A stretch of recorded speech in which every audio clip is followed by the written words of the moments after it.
సంవత్సరం రేపటి నుంచి శ్రావణ మాసం రాబోతుంది కదా, మరి ఈ మాసంలో ఏ విశేషాలు ఉన్నాయి అంటారు? శ్రావణం శుభప్రదం అనుకుంటున్నాం. మనం ఇంతవరకు మనం ఎప్పుడు వచ్చే శ్రావణ మాసం గురించి చెప్పుకున్నాం. అవునండి. ఇప్పుడు మనం ఈ శ్రావణ మాసం గురించి చెప్పుకున్నాం. ఈ శ్రావణం చాలా విశేషాలతో కూడుకుని ఉంది. ఒకటి, ఈ శ్రావణంలో 5 సోమవారాలు వస్తున్నాయి, 2 5 మంగళవారాలు వస్తున్నాయి, 3 5 శుక్రవారాలు కూడా వస్తున్నాయి. శ్రావణ మాసం ప్రారంభమే సోమవారంతో శివారాధనతో ప్రారంభం అవుతుంది. కొత్తగా వివాహమైనటువంటి నూతన వధువు ప్రత్యేకించి మంగళగౌరి వ్రతం చేసుకోవాలి. ఈ మాసం 5 వారాలతో సంపూర్ణంగా ఉంది. 5 ఏళ్ళు చేసుకున్న ఈ వ్రతం 5 మాసాలతో 5 వారాలతో కూడుకున్న మాసంలో ప్రారంభం చేస్తే మరింత శుభస్కరం, శుభప్రదం అని చెప్తుంది ధర్మం, సంప్రదాయం. అలాగే ఈ సంవత్సరం మంగళవారం వ్రతం. వచ్చే సోమవారం 7వ తేదీ ప్రత్యేకించి పౌర్ణిమకు సంబంధించి ఈ శ్రావణ పౌర్ణిమ చంద్రగ్రహణంతో కూడుకుని ఉన్నది. రాత్రి 10:56 నుంచి 1:02 వరకు ఉండేటటువంటి సంపూర్ణ చంద్రగ్రహణం ఈ సంవత్సరం మనకు శ్రావణ పౌర్ణిమ రక్షాబంధన నాడే ఘటించబోతున్నది. ఇది మరి ఒక విశేషం. ఈ రోజున మనం చేసుకోవాల్సిన పూజ, అభిషేకం, క్రియాకలాపాదులన్నీ కూడా ఉదయం 11 లోపల పూర్తి చేయాలి. చంద్రగ్రహణానికి 3 యామములు 2 యామములు అన్న నియమాలకు అనుగుణంగా 6 గంటలు 9 గంటలు అంతకంటే పూర్వమే భోజనాదికాదులని పూర్తి చేయాలి. కనుక 1:30 1:30 కల్లా పూర్తిగా మనం భోజనాదికాదులు పూర్తి చేసుకోవాలి. ఆ తర్వాత భోజనాదికాదులు ఆ రోజు లేవు. వృద్ధులు, స్త్రీలు, బాలురు, ఆతురులు వీళ్ళకి మాత్రం ఎప్పటిలాగే మినహాయింపు ఉంటుంది. ఇక ఈ సంవత్సరం మనకు వచ్చేటటువంటి 2వ శుక్రవారం వరలక్ష్మి వ్రతం 4వ తేదీ వస్తుంది. ప్రత్యేకించి ఇది మనకి ఈసారి శ్రావణ శుద్ధ ద్వాదశి నాడు వస్తుంది. ఈ ద్వాదశికి దామోదర ద్వాదశి అని పేరు. అందుకంటే ఒకరోజు ముందేటటువంటి ఏకాదశి పుత్రద ఏకాదశి. మోక్షజిత్తు అనే రాజుగారికి సంతానం లేదు, ఏం చేస్తే సంతానం కలుగుతుందా అని కనుక్కొని ఈరోజు ఉపవాసం ఉన్నాడు కాబట్టి ఆయనకి కుమారుడు కలిగాడు. కనుక ఈ శ్రావణ శుద్ధ ఏకాదశికి ప్రత్యేకించి పుత్రద ఏకాదశి అన్న పేరు ఉంది. కనుక మనం గురువారం నాడు ఏకాదశి వస్తే చేసే వ్రతం కూడా ఉంటుంది ప్రత్యేకం. అది ఒక విశేషం ఈ శ్రావణ మాసంలో. అలాగే వ్రతం ద్వాదశి నాడు అమ్మవారి ప్రీతికరంగా శ్రీమన్నారాయణమూర్తి శ్రవణ నక్షత్రంలో జన్మించాడు కనుక ఆయనకు ప్రీతికరంగా ఉండే ఈ మాసంలోనే లక్ష్మీదేవిని పూజించాలి. అందుకే మనం వరలక్ష్మీదేవిని పూజిస్తున్నాం. అమ్మవారికి ప్రీతికరంగా మొగలి రేకులు వీటిని ప్రత్యేకంగా మనం అమ్మవారికి సమర్పించాలి అని కూడా సంప్రదాయం చెబుతుంది. అలాగే ఈ సంవత్సరం బహుళ అష్టమి, కృష్ణాష్టమి, ఇది 2 రోజులుగా వస్తుంది. ఒకటి కృష్ణ జయంతి, మరి ఒకటి కృష్ణ అష్టమి. కృష్ణాష్టమి వ్రతం, కృష్ణ జయంతి వ్రతం 2 భిన్నంగా జరుపుకోవలసినవి. కృష్ణ జయంతి వ్రతం ఉపవాసంతో కూడుకొని ఉంటుంది. కృష్ణాష్టమి వ్రతం కూడా ఉపవాసమే, కానీ ఈ వ్రతం నిశి వేళన, రాత్రి వేళన కృష్ణుడు పుట్టినట్లుగా మనం భావన చేసి ఉత్సవాన్ని ఉట్లు కొట్టే క్రీడలతో మనం ఆనందోత్సాహాలతో నిర్వహించుకుంటూ ఉంటాం. కనుక ఈ శ్రావణ మాసం మిగతా అన్ని మాసాల కంటే కూడా భిన్నమైనది. 5 సోమవారాలు, నభోమాసేందు ఆసరే, కనుక ఈ వారం ప్రత్యేకం 5 సోమవారాలు శివారాధన. అట్లాగే 5 మంగళవారాలు కొత్తగా వివాహమైన అమ్మాయికి, 5 శుక్రవారాలు భాగ్య గౌరీ వ్రతం, ఇందాక చెప్పుకున్నాం సౌభాగ్య వ్రతం అన్నట్లుగా. శ్రావణ శనివారం నాడు వెంకటేశ్వర స్వామి దీపారాధన ప్రత్యేకం. దానికి ప్రత్యేకించి 5 పిడికిళ్ళ బియ్యం కడిగి ఆరపోసి దాన్ని పిండి చేసి అందులో పాలు, నెయ్యి, బెల్లం వీటిని మేళవించి బియ్యం పిండి, పాలు, నెయ్యి, బెల్లం అనే 4ంటిని కలిపి ఉండగా చేసి ప్రమిద వలె చెయ్యాలి. అందులో వత్తి పెడితే అప్పుడు అది 5ంటితో కూడుకొని అవుతుంది. ఇదేం కూడా పాంచభౌతికమే. అలా వచ్చినటువంటి ఆ ప్రమిదలో 2 వత్తులు వేసి వెలిగించడమే శ్రీ వెంకటేశ్వర స్వామి వారి ఆరాధన. ఈ శ్రావణ మాసంలో ప్రతి శనివారం నాడు అలా శ్రీ వెంకటేశ్వర స్వామి వారికి ప్రత్యేకంగా దీపారాధన చేస్తే స్వామివారి అనుగ్రహం కూడా లభిస్తుంది. ఇన్ని విశేషాంశాలు చంద్రగ్రహణం ఈ మాసంలో ప్రత్యేకంగా చెప్పుకోవాలి. బాగుందండి, చక్కగా చెప్పారు రామకృష్ణమూర్తి గారు. అలాగే శాస్త్రీయ పరంగా మనం ఈ మాసంలో చేయాల్సిన విధి విధానాలు ఏంటి అంటారు? సంప్రదాయం ఎలాగూ పాటిస్తున్నాము, శాస్త్రీయత కూడా దానికి కలిస్తే మంచిగా బాగుంటుంది కదా అని. జీవోత్పత్తి జరిగేటువంటి ఈ సమయంలో జీవులను వధించకూడదు. మనం ఆహారాన్ని, సాత్విక ఆహారాన్ని తీసుకునే ప్రయత్నం చేయాలి. మనం ఈ మాసం అన్ని పర్వదినాలు అనుకుంటున్నాం కాబట్టి, లక్ష్మీదేవి ఇంటికి వస్తుంది అన్నటువంటి భావనతో ఆరాధన చేస్తున్నాం కాబట్టి, ఏ ఏ లక్షణాలు మనం కలిగి ఉన్నట్టయితే మనం ఆ అమ్మవారిని ఇంటికి ఆహ్వానించి ఇంట్లో స్థిరంగా ఉంచుకోవచ్చు అనే వాటి మీద దృష్టి కేంద్రీకరించాలి. ఎక్కడైతే స్త్రీ కంటతడి పెడుతుందో అక్కడ ఐశ్వర్యం ఎట్టి పరిస్థితుల్లోనూ ఉండదు. కాబట్టి ఇంట్లో ఉన్నటువంటి స్త్రీమూర్తులను, అక్కలను, చెల్లెళ్లను, తల్లిని దేవతలుగా ఆరాధించే సాంప్రదాయం మనకు ఎప్పుడూ ఉన్నా, విశేషించి ఈ సమయాలలో వాళ్లకు సంతోషం కలిగించే విధంగా మనం ప్రవర్తించే ప్రయత్నం చేయాలి. పెద్దలను గౌరవించాలి. మలి సంధ్య, తొలి సంధ్య నిదురపోవద్దు. ఎప్పుడూ కూడా పొద్దున సూర్యోదయం అయిన తరువాత సంధ్యా సమయంలో నిద్రించే ప్రయత్నం చేస్తే ఆ ఇంట్లో దరిద్ర దేవత తాండవిస్తుంది. కాబట్టి ఆ తల్లి యొక్క కృపా కటాక్ష వీక్షణాలకు మనం పాత్రులం కావాలి అంటే సాధారణమైన ఈ నియమాలను అవలంబిస్తూ ఆ తల్లికి ఆరాధన చేయటం, మంగళ గౌరీ వ్రతము, వరలక్ష్మీ వ్రతము వీటన్నింటినీ విశేషంగా చేస్తూ మన మిగతా ఈ పండుగలు ఏవైతే ఉన్నాయో ఈ మాసంలో మనం చేసే గరుడ పంచమి కావచ్చు, ఇలాంటివన్నీ కూడా కృష్ణాష్టమి గురువు గారు చెప్పినట్టు ఆయా తిథులలో మనం ఆచరించాల్సినటువంటి నియమాలను క్రమం తప్పకుండా ఆచరిస్తూ, ఆచారము అంటేనే ఆచర, భోజనాన్ని సక్రమంగా ఆయుస్సత్వ బలారోగ్య సుఖప్రీతి వివర్ధనా రస్యాహ స్నిగ్ధాహ స్థిరాహ హృదయాహ ఆహార సాత్విక ప్రియాహ. ఆయుష్ను, సత్వాన్ని, బలాన్ని, ఆరోగ్యాన్ని పెంపొందించేటువంటి స్నిగ్ధమైనది, హృదయమైనటువంటి ఆహారాన్ని సేవిస్తూ జీవితాన్ని ఆరోగ్యంగా ఉంచుకుంటూ అవలంబించాల్సిన ధర్మాలన్నింటినీ క్రమం తప్పకుండా ఆచరిస్తూ జీవితాన్ని సక్రమంగా గడుపుకునే ప్రయత్నం చేయాలి. బాగుందండి. కాలర్స్ వెయిట్ చేస్తున్నారు, మాట్లాడదాం. హలో హలో నమస్కారం అండి. హలో, మీరు టీవీ చూస్తూ మాట్లాడుతున్నట్టున్నారని ఫోన్లో విని ఫోన్లో మాట్లాడండి. మీ పేరు చెప్పండి, ఎక్కడి నుంచి కాల్ చేస్తున్నారో కూడా చెప్పండి. నిజామాబాద్ నుంచి మాట్లాడుతున్నామండి. మీ పేరండి? నితిన్ కుమార్. నితిన్ కుమార్ గారు, అడగండి మీ సందేహం ఏంటో. గురుగారు నమస్కారం అండి. నమస్కారం, అడగండి. గురుగారు, ఈ మాసంలో మేము గృహానికి భూమి పూజ చేసుకోవచ్చండి? గృహానికి చేసుకోవచ్చండి, నిరభ్యంతరంగా. శ్రావణంలో మీరు వాస్తు ఆరంభం చేసినట్లయితే ధనధాన్య వృద్ధి సంతోషంగా చేసుకోవచ్చు. ఈ సంవత్సరం అమ్మాయి రాఖీ పౌర్ణిమ నాడు గ్రహణం ఉంది కనుక వీలు కుదిరితే 1:30లోగానే చెల్లాయిలు, అక్కయ్యలు వాళ్ళ సోదరులకు రక్షాబంధనం కట్టే ప్రయత్నం చేస్తే క్షేమంగా ఉంటుంది. ఇది ఒకటి గుర్తుపెట్టుకుందాం. అలాగే బ్రాహ్మణులు యజ్ఞోపవీతం మార్చుకోవాలి. ఈ విషయం కూడా చెప్పుకోదగ్గ అంశం. ఈ బ్రాహ్మణులలో ప్రత్యేకించి ఋక్షాఖీయులు, ఋగ్వేదీయులకు సంబంధించి మనకు శ్రావణ శుద్ధ పంచమి హస్త నక్షత్రం ఆ రోజుననే ఈ యజ్ఞోపవీతం మార్చుకోవడం బహురుచులకు శాస్త్రం, ధర్మం సూచించింది. అది జూలై 28వ తేదీన వస్తుంది. శ్రావణ శుద్ధ పంచమి నాడే వృక్షాఖీయులు ఇలా యజ్ఞోపవీతం నూతన వటువులకు సంబంధించి మార్చుకోవాలి. మిగతా సంబంధంగా కారణవ మాధ్యంతినులకు హస్త నక్షత్రమే ప్రధానం కాబట్టి 27 ఇంకో రోజు ముందే సామాన్యంగా బాహుళ్యంగా ఉండేటటువంటి యజుర్వేదీయులు వీళ్ళంతా కూడా భాద్రపద మాసంలో పౌర్ణిమ నాడు ఆచరించాలి. ఈ పౌర్ణిమకు గ్రహణం ఉంది కాబట్టి ఇది ఉపాకర్మకు సంబంధించి. అందరూ పాటించేటటువంటి రక్ష మట్టుకు 1:30లోగా మనం ఏర్పాటు చేసుకుంటే క్షేమం కలుగుతుంది. మరో కాలర్ సిద్ధంగా ఉన్నారండి. హలో, నమస్కారం అండి. నమస్తే.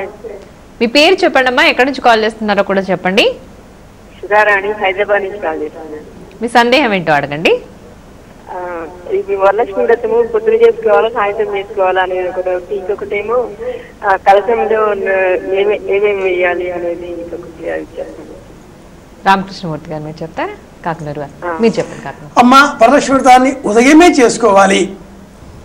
తర్వాత 9 విధాలుగా ఉండేటటువంటి పూర్ణం కుడుములు, గోధుమ పిండిని తడిపి చిన్న చిన్న పూరీలుగా చేసి శనగపప్పు బెల్లము కలిపి పూర్ణం చేసి దాన్ని అందులో ఉంచి గుండ్రంగా చేస్తే వాటిని పూర్ణాలు అంటారు. పూర్ణమద పూర్ణమిదం, ఇది జీవుడికి దేహానికి ప్రతీక. బయట ఉండేది గోధుమపిండి శరీరం, లోపల ఉండే ఆ మధురిమ ఆత్మశక్తి. ఇవి 9 సంఖ్యలో నైవేద్యంగా అమ్మవారి సమర్పించాలి. తర్వాత కమలే కమలాలయే అమ్మవారి ప్రార్థన చేస్తూ చుట్టూ ప్రదక్షిణ చేసి నమస్కారం చేసి 9 ప్రదక్షిణాలు చేసి బంధువులు అందరితో కూడా కలిసి చక్కగా భోజనం చేయాలి. అమ్మ ఈ వ్రతాన్ని ఉదయమే చేసుకోవాలి, వీలు కుదరదు, బంధువులు రాలేదు, మా వారు ఆఫీస్ నుంచి వస్తారు అని మీ ఇష్టాలు అభిష్టాలు. కానీ మనకు వ్రతంలో చూసుకుంటే మట్టుకు చారుమతీదేవి అత్తామామలకు భర్తకు చెప్పి వారి అనుమతితో ఉదయమే ఈ వ్రతం చేసుకున్నట్లుగా మనం చెప్పుకుంటాం కనుక ఉదయం చేస్తేనే శ్రేయస్కరం. మీరు అడిగారు నైవేద్యం ఏమిటి అని. అది 9 సంఖ్యలో ఉండేటటువంటి పూర్ణం కుడుములు. చాలామంది బొబ్బట్లు బూరెలు కూడా చేస్తారు. ఎలా చేసినా కూడా శనగపప్పుతో ఉడకబెట్టిన పదార్థాన్ని చేయాలి. ఆడవాళ్ళు ఈ శ్రావణ మాసం అంతా కూడా శనగపిండి, శనగపప్పు, శనగలు ఏ విధంగానైనా వినియోగించాలి అని మనకు అథర్వణ వేదం 32వ సూక్తం చెబుతుంది. అలా తింటే క్యాన్సర్ వ్యాధి రా తల్లి. రామకృష్ణమూర్తి గారు మీరు చెప్పండి. శ్రావణ మాసం అంటే నేను ఆడవాళ్ళకి చాలా ఇష్టమైన మాసం అని చెప్పేశాను ఆల్రెడీ. ఎందుకు అంటే పట్టు చీరలు కానివ్వండి, నగలు కానివ్వండి, అన్నీ మా పండగల్లాగే మేము భావించి అన్నీ కొనుక్కోవడానికి ఇష్టపడుతూ ఉంటాం. అయితే పాపం కొన్ని సందర్భాల్లో కొన్ని పరిస్థితుల్లో ఏమవుతుందంటే వాళ్ళు పాపం వరలక్ష్మి వ్రతం విషయంలో కానివ్వండి, మంగళగౌరి విషయంలో కానివ్వండి, వ్రతం చాలా ఆర్భాటంగా చేయాలి అన్న ఉద్దేశంతో కొంచెం అనుకోని పరిస్థితులకు వాళ్ళు వెళ్లాల్సి వస్తూ ఉంటుంది. అవి అవసరం అంటారా? అసలు మంగళగౌరి వ్రతం ఎందుకు చేస్తున్నామో తెలిస్తే అది అవతరించినటువంటి గాథ కనుక మనకు తెలిస్తే ఈ ఆర్భాట జోలికి పోకుండా అసలైన తత్వాన్ని తెలుసుకునే ప్రయత్నం చేయొచ్చు. శివుడు తెల్లగా ఉన్నాడు. పక్కన ఉన్నటువంటి పార్వతి ఎప్పుడైతే నల్లని విగ్రహంతో గోచరించిందో ఒక్క క్షణం ఇలా చూసి నవ్వుకున్నట్ట. వెంటనే కోపం వచ్చినటువంటి ఆ కాళి తనను తాను దగ్ధం చేసుకొని ఎరుపు, పసుపు, తెలుపు వర్ణంలో ఆవిర్భవించింది. అందుకే మనం పెళ్లిలో గౌరీ వ్రతం చేయిస్తాం. అవునండి. దాని వెనకాల అంతరార్థం ఏమిటంటే భర్తకు ఒక్క క్షణం నీ పట్ల ఒక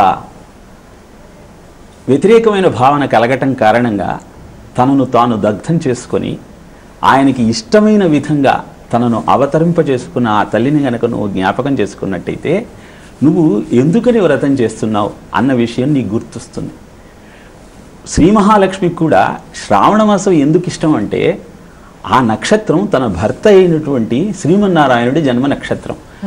ఆయన జన్మించినటువంటి పర్వదినమే నాకు అత్యంత ప్రీతిపాత్రమైనటువంటి శుభదినం అన్నటువంటి సంకల్పంతో ఆమె ఈ శ్రావణ మాసం నాకు ఇష్టమైందంటూ ఆ రోజు వరలక్ష్మి వ్రతాన్ని చేయమంటూ చేసినట్టయితే మిమ్మల్ని కటాక్షిస్తానంటూ మనందరికీ తెలియజేయటం వెనకాల అంతరార్థం ఏమిటంటే దద్యాద్ దయానుపవనో ద్రవిణాంబుధార అస్మిన్న కించనమపి విహంగ శిశౌ విషణ్ణి దుష్కర్మ ఘర్మమపనీయ చిరాయుదూరం భద్రాణి మే పశ్యతు భార్గవనందనాయ. నీ దుష్కర్మలన్నింటినీ పోగొట్టి కాలాంబుదాళి వర్షించటానికి సిద్ధంగా ఉన్న ఆ శ్రీమన్నారాయణుని యొక్క కృపా కటాక్షాన్ని నీ మీద కలగజేసి నీ జీవితాన్ని అద్భుతంగా ఆవిర్భవింప చేయగలిగినది ఆ తల్లి. కాబట్టి ఆ తల్లిని ఎప్పుడైతే నువ్వు గుర్తు చేసుకుంటావో అప్పుడు ఉపవాసములు వ్రతములు తపములు వేయేలా భర్త దైవతమను తలుచు సాత్వికి దుర్లభము లేదు అంటూ నారదుడు చెబుతాడు ధర్మరాజుకు భాగవతంలో. ఈ విషయం మనకు కనుక అర్థమైతే ఆ తల్లి సముద్రం నుంచి ఉద్భవించి నారాయణుడి మెడలో వరమాల వేయటం వెనకాల అంతరార్థం ఏమిటి అంటే నీకు లక్ష్మి దొరకాలి అంటే నువ్వు పాల సముద్రం లాంటి నీ మనస్సును, స్వచ్ఛమైనటువంటి నీ బుద్ధిని ఆ పరమాత్మ యందు నువ్వు లగ్నం చేసి జీవితాన్ని గడిపే ప్రయత్నం చెయ్యి. పాపాల సముద్రం నుంచి ఎప్పుడూ లక్ష్మి ఉద్భవించదు, పాల సముద్రం నుంచి మాత్రమే ఉద్భవిస్తుంది అన్న సత్యాన్ని గ్రహించినట్టయితే ఆర్భాటాలకు పోకుండా అసలైన అంతరార్థం ఏమిటో తెలుసుకుంటూ జీవితాన్ని ఆనందంగా గడపడానికి అవసరమైన ప్రక్రియను మనం అవలంబించే ప్రయత్నం చేయవచ్చు. చాలా చక్కగా చెప్పారండి. ఈ కాలర్ వెయిట్ చేస్తున్నారు, మాట్లాడదాం. హలో హలో, నమస్కారం అండి. నమస్తే అండి. నేను నితిన్ని మాట్లాడుతున్నానండి. ఇందాక కాల్ చేశాను కదా. చెప్పండి. ఈ మాసంలో పౌర్ణమి వస్తుంది కదండి, పున్నం. ఆ రోజు గృహానికి భూమి పూజ చేసుకోవచ్చు ఒకసారి గురుగారికి సందేహం. అది లేదండి, ఆ రోజు మీకు శుభముహూర్తం శాస్త్రోచితం కాదు. ఆ రోజు ప్రత్యేకించి మనకు గ్రహం కూడా ఏర్పడుతున్నది రాత్రి వేళలకు, కాబట్టి ఆ రోజు మనకు భూమి పూజ అనేది అంతగా చెప్పబడినట్లుగా నాకు తోచదు. మీ నక్షత్రానికి మీ కుండలికి సంబంధించి నరాణాం నామవృక్షాణం మీ వ్యవహార నామే ప్రధానం, కాబట్టి అది చూసుకోండి. ఇంకేదైనా అన్వేషించే ప్రయత్నం చేయండి. మరో కాలర్ అండి. హలో హలో, నమస్కారం అండి. నమస్కారం అండి, మీ పేరు చెప్పండి అమ్మా. నా పేరు నరేంద్ర అండి. మేము విశాఖపట్నం నుంచి మాట్లాడుతున్నాం. చెప్పండి మీ సందేహం ఏంటో. మాకు హనుమంతుడి ఆలయం ఉందండి. ఈ నెల చంద్రగ్రహణం ఉంది కదా, ఆలయం దానికి మోసేట ఎలా శుద్ధి చేసుకోవాలండి? ఏమన్నారు? ఆలయ శుద్ధి గురించా మీరు అనేది? అవునండి. అమ్మా, మీరు 11 వరకు మీ ఆలయంలో ఉండే పూజ ఆదికాదులన్నీ కూడా పూర్తి చేయండి. మీ ఆలయంలో ఉండే ప్రధాన విగ్రహం పైన తడి వస్త్రాన్ని కప్పి పెట్టండి, దర్భలు వేసి ఉంచండి, తలుపులు మూసి పెట్టండి. మరునాడు సూర్యోదయం అయిన తర్వాత లేదా రాత్రి 1:02 చంద్రగ్రహణం విడిచిన తర్వాత చేసుకోవచ్చు, కానీ మరునాడు సూర్యోదయం చేస్తేనే శ్రేష్టం ప్రశస్తం. సూర్యకిరణాలే పరోక్ష ప్రియా ఇవాహై దేవా, మనపైన సూర్యకిరణాలే పరోక్షంగా చంద్రుడి పైన పడి మనకు లభిస్తాయి కనుక గ్రహణం రోజు సోమవారం నాడు 11:30 మీరు పూజాదికాదులు పూర్తి చేసి ప్రధాన విగ్రహం పైన తడి వస్త్రం కప్పి గర్భలు వేసి గుడి తలుపులు మూసేయండి. మరునాడు సూర్యోదయం ప్రారంభంతో మళ్ళీ ఆలయం తలుపులు తెరిచి సంప్రోక్షణ చేసుకోండి. చక్కగా దీపాలు ధూపాలు నైవేద్యాలు చక్కగా ఆరాధించుకోవచ్చు. మరో కాలర్ అండి. హలో హలో, నమస్కారం అండి, మీ పేరు చెప్పండి అమ్మా. నమస్తే అండి. నా పేరు భాగ్యలక్ష్మి అండి. నేను వైజాగ్ నుంచి మాట్లాడుతున్నానండి. భాగ్యలక్ష్మి గారు చెప్పండి, మీ సందేహం ఏంటో అడగండి. నమస్కారం గురుగారు. నమస్కారం అమ్మా. శ్రావణ శుక్రవారం నాడు మనం పసుపు కుంకుమ ఇంటికి వచ్చిన ఉత్తరాయణానికి ఇస్తాం కదండి. ఆ శ్రావణ శుక్రవారం నాడు వాళ్ళు పసుపు కుంకుమలు పట్టుకెళ్తే శ్రావణ శుక్రవారం నాడు లక్ష్మీదేవి వెళ్ళిపోతుంది అని అంటున్నారు. అది ఎంతవరకు నిజము? అది అవాస్తవం, అపోహ, అసంబద్ధం, అసంకల్పితం. అలాంటివి మనం విశ్వసించకూడదు. పంచి పెడితే తిరిగి వచ్చేవి ఆనందాలు. ఇందాక ఆభరణాలు ఆడంబరాలు చెప్పారే, కేయూరాణి నభూషయంతి సతతం హారాణ చంద్రోజ్వల. అమ్మాయికి కానీ అబ్బాయికి కానీ ఎప్పుడూ ఆనందాన్ని కలిగించేటటువంటి ఆభరణాలు కావు, అలంకరణలు కావు, ఆడంబరాలు అంతకంటే కావు. అందరూ ధరించే నగ ఇది, అందాల చిరునగ ఇది. చక్కటి నవ్వుతో మనం కనిపిస్తే ఇల్లంతా కూడా ఆనందంగా ఉంటుంది.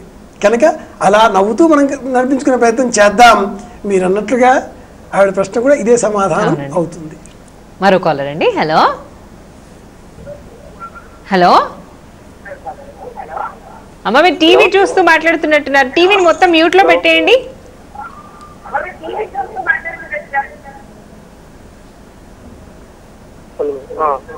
త్వరగా మాట్లాడండి. మీ పేరు చెప్పండి. హలో, మళ్ళీ ఒకసారి చెప్పరా? బంగారు నాయుడునా? అవునండి. ఎక్కడి నుంచి కాల్ చేస్తున్నారండి? అవునండి. అవునండి. ఈ సందేహం అడగండి. విజయనగరం అండి. విజయనగరం. ఇక సందేహం అడగండి. సందేహం అంటే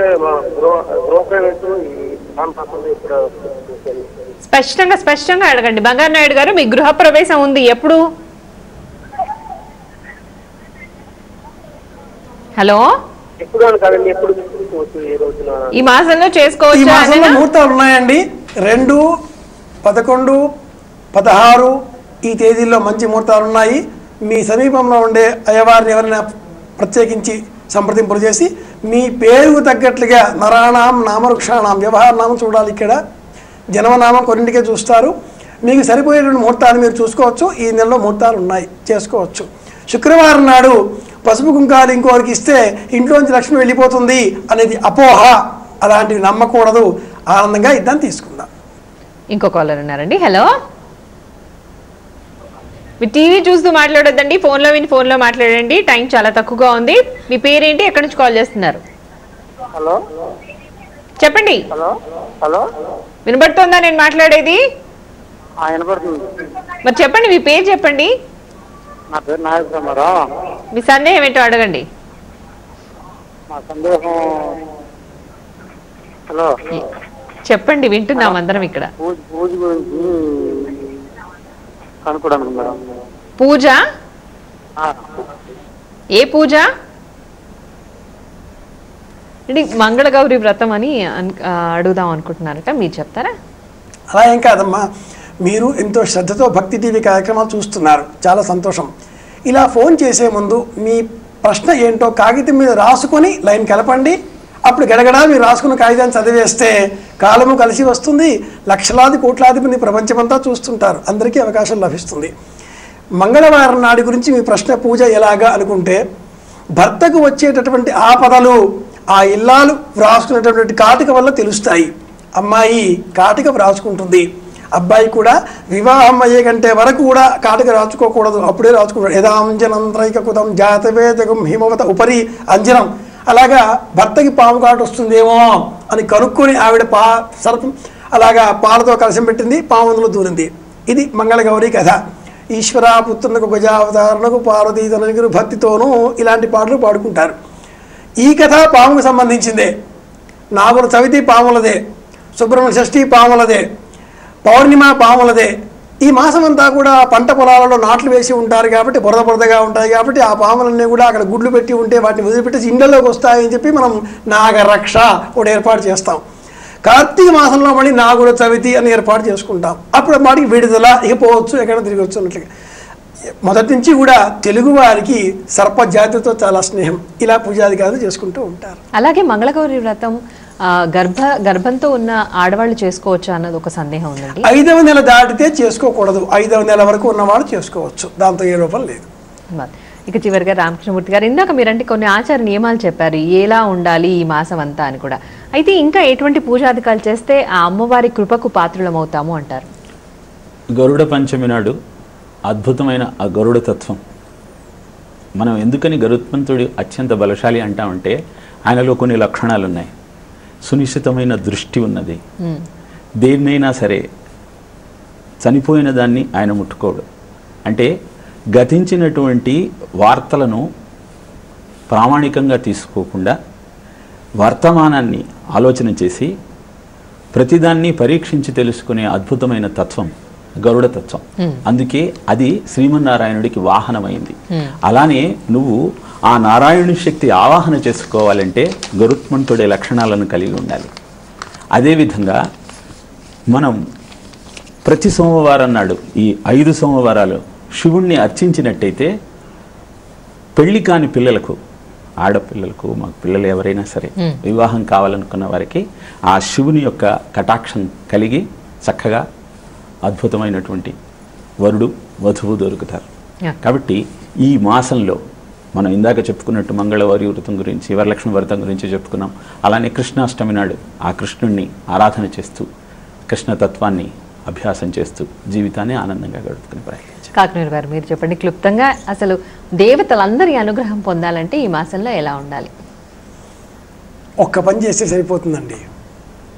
సత్యమైనటువంటి జీవితాన్ని గడుపుతూ అబద్ధం ఆడకుండా పెదవులపైన వీరంత మట్టుకు చిరునవ్వులు చెందిస్తూ ఎప్పుడూ నవ్వుతూ సూర్యోదయం కంటే పూర్వమే లేచి సూర్యాస్తమయం అయిన తర్వాత త్వరగా పడుకునే ప్రయత్నం చేసి, పరమేశ్వర ఈరోజు నాకు ఆనందంగా ఇలా గడిపే అవకాశాన్ని ఇచ్చావు, రేపు మళ్ళీ ఇలాంటి రోజే ఇవ్వు తండ్రి అంటూ నమస్కారం చేస్తూ గడపడం. హితభుక్ మితభుక్ అశాకభుక్ అంటుంది ఆయుర్వేద శాస్త్రం. హితంగా మితంగా తినడం, పరిమితమైనటువంటి జీవన విధానాలతో ప్రవర్తించడం. ఇందువల్ల మనము ఆనందంగా ఉంటాం, ఎదుటివారిలో కూడా ఆనందంగా చూడగలుగుతాం. దేవుడు అనకుండా, దేవత అనకుండా, దైవం అన్న భావనతో అందరిలో కూడా మనం దైవాన్ని చూద్దాం.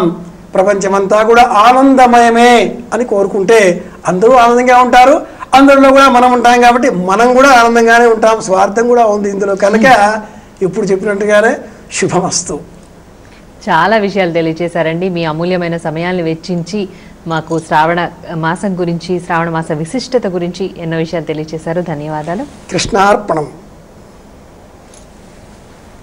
చూసారు కదండి, శ్రావణం శుభప్రదం ప్రత్యక్ష ప్రసారాన్ని.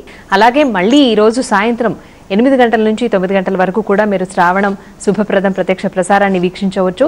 శ్రావణ మాసానికి సంబంధించి ఎన్నో విషయాలు మీరు తెలుసుకోవచ్చు.